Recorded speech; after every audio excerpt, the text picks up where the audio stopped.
Oke, kembali lagi dengan saya dalam pelajaran fisika. Kali ini kita akan membahas tentang susunan seri paralel pada sebuah resistor. Nah, kamu sudah mempelajari topik ini sebelumnya di kelas 9 SMP. Tetapi kita kembali berjumpa lagi di topik ini di kelas 12 SMA. Nah, jadi di sini perlu saya kembali review bahwa pada susunan seri resistor di sini kalau bisa kita lihat saya buat rangkaian sederhananya. Di sini ada R1 dan R2. Di sini ada kuat arus dan ada tegangan sumbernya ataupun tegangan totalnya. Di sini memiliki 3 prinsip pada setiap susunannya, baik itu pada seri maupun paralel. Coba kita lihat satu persatu ya. Yang pertama, pada susunan seri resistor, kita mengenal namanya kuat arus, tegangan dan hambatan itu memiliki karakteristiknya masing-masing.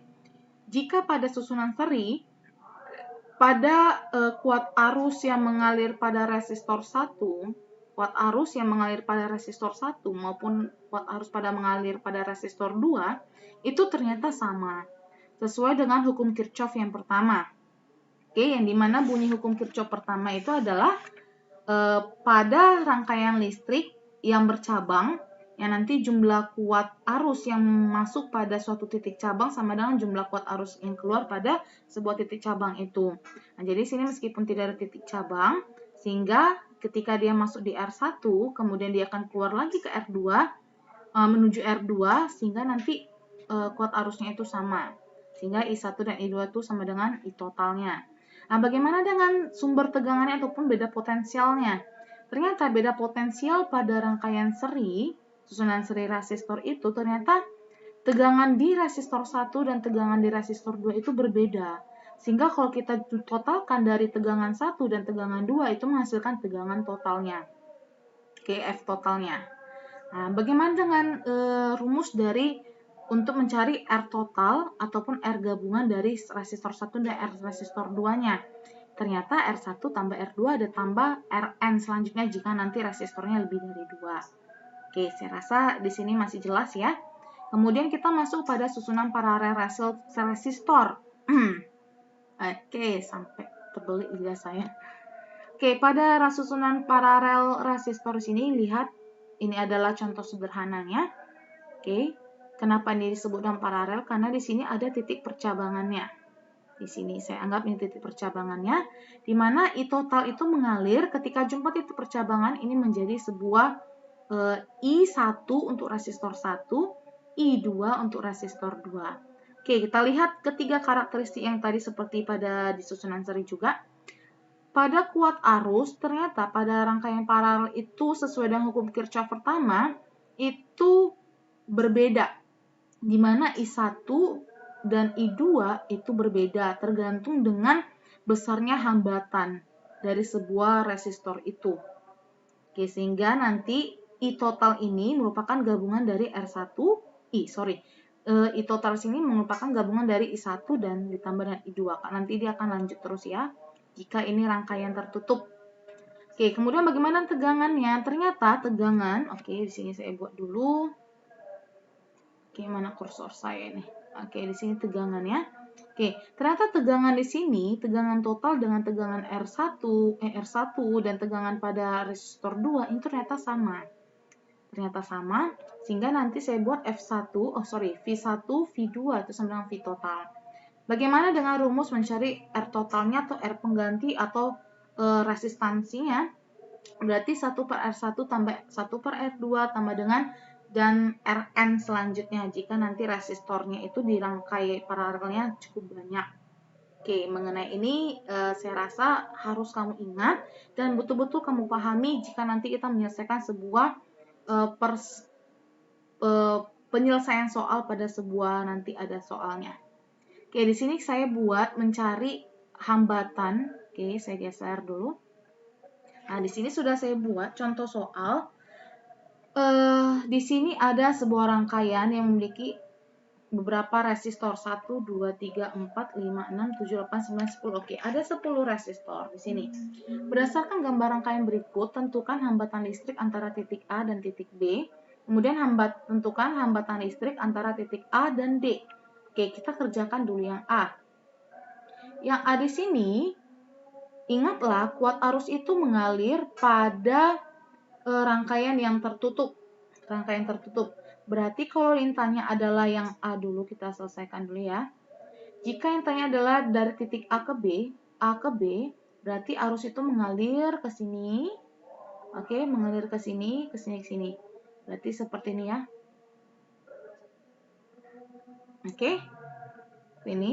Nah, berarti rangkaian C dan D-nya itu tidak dialiri oleh arus listrik. Kenapa? Karena C dan D itu adalah rangkaian yang terbuka. Sehingga kita anggap hambatan yang pada di sini dan D ini tidak ada. Oke, selanjutnya dengan menggunakan prinsip seri paralel itu kita dapat menyederhanakan rangkaian ini. Oke, kita selesaikannya ya.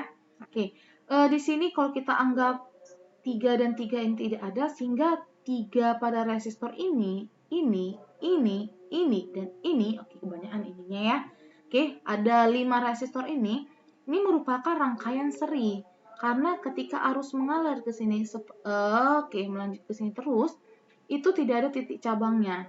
Sehingga resistor ini semua adalah seri.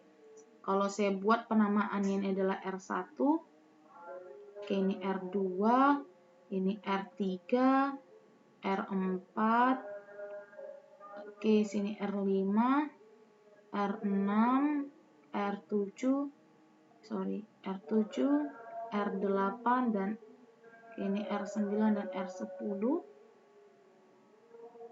Oke, nah di sini berarti untuk kita cari dulu R seri pada resistor 2, 3, 6, 7, dan 8. Oke, 3 tambah 3 tambah 6. Oke, 3 ohm tambah 3 ditambah dengan 6 ditambah dengan 3 lagi tambah lagi dengan 3. Sehingga hasilnya adalah berapa nih hasilnya? Oke, 18 ya. 18 ohm. Oke, setelah dapat ini, gambar ini bisa kita sederhanakan lagi. Sehingga kalau saya gambarkan lagi, oke, saya ganti dulu warna pulpen saya. Sehingga gambarnya itu menjadi seperti ini ya. Sorry.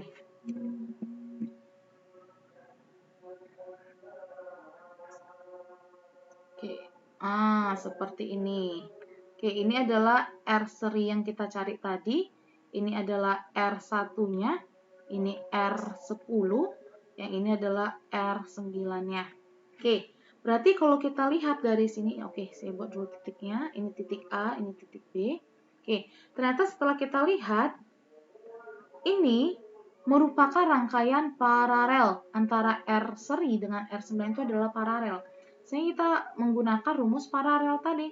Berarti 1 per R paralel ya saya buat ya. 1 per R9 ditambah dengan 1 per R seri tadi. Sehingga 1 ini R seri pertama saja ya saya tulis. Oke, karena nanti ada seri yang kedua. 1 per R paralel, 1 per R9 ya. Ini tadi R9-nya kebetulan nilainya 9 juga. Ditambah dengan R serinya tadi adalah 18. Oke, berarti bagaimana cara matematikanya? Berarti kita buat penyebutnya 18, berarti sini 2 dan sini adalah 1. Oke, tulisan saya cantik banget. Makin lama seperti naik gunung. Oke, sehingga menjadi 3 per 18. Tapi hati-hati, ini merupakan masih satu R paralel. Sehingga untuk mencari R paralelnya kita buat di 18 per 3. Sehingga hasilnya adalah 6 ohm. Apakah sudah selesai? Belum. Karena gambarnya itu masih seperti ini. Oke. Ini A, ini B. Oke, yang ini R1, yang ini adalah R10. Yang ini tadi adalah R paralel yang kita cari antara ini. Oke, berarti di sini kita lihat ternyata ini adalah jenis rangkaian seri. Sehingga ini tinggal gampang saja. Saya tulis di sini saja. Menjadi R total, oke saya buat R total saja ya. Berarti R1 ditambah dengan R paralelnya Oke, saya ulangi. R1 tambah dengan R paralelnya ditambah dengan R10. Oke, R1-nya itu bernilai 3 ohm, ditambah dengan R paralelnya adalah berapa tadi ya? Oke, 6. Ditambah dengan R10-nya adalah tadi bernilai 3 ohm juga. Sehingga hasilnya adalah 12 ohm. Oke, gampang ya? Oke, kemudian saya berharap kamu juga bisa mengerjakan yang B, yang nanti hasilnya itu akan kamu dapat adalah 12,7 ohm. Dengan cara yang sama kamu bisa menyelesaikannya. Coba. Kemudian saya kasih dulu sedikit tipsnya. Di sini kan dibilang adalah hambatan listrik antara titik A dan D. Oke, dari A menuju D. Oke, berarti kalau arus itu mengalir dari A menuju ke D. Berarti bagaimana dengan resistor yang ada di sini? Bagaimana dengan yang ada di sini? Nah, jadi resistor 3 yang di sini dan resistor 3 yang ada di sini, yang 3 ohm, itu tidak kita anggap. Karena kuat arus listrik tidak mengalir pada resistor ini dan resistor ini. Sehingga kamu hanya fokus pada resistor 1, 2, 3, 9, 8, 7, 6, dan 5. Oke, saya rasa kamu bisa mengerjakannya.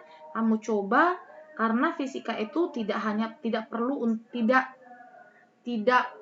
hanya bisa dilihat saja, tetapi harus perlu dipraktekkan dan diselesaikan. Coba dirimu, challenge-kan dirimu untuk dapat mengerjakan soal yang B. Oke, terima kasih. Kita akan jumpa di video berikutnya.